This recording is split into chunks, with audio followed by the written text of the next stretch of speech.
अऊज़ु बिल्लाहि मिनश शैतानिर रजीम बिस्मिल्लाहिर्रहमानिर्रहीम अल्लाहुम्मा सल्लि अला मुहम्मद व आलि मुहम्मद। मोमिनीन मुस्लिमीन, अल्लाह रब्बुल इज़्ज़त का एहसान है कि उसने हमें माह रमज़ान नसीब फरमाया।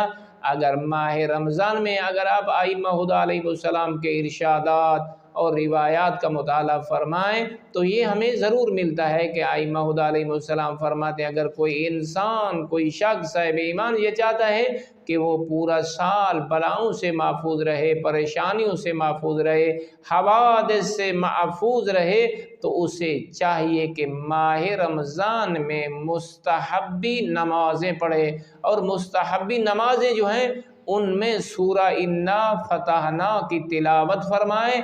इस सूरा की तिलावत की वजह से अल्लाह उसे पूरा साल बलाओं से महफूज फरमाएगा। वल्हम्दुलिल्लाहि रब्बिल आलमीन।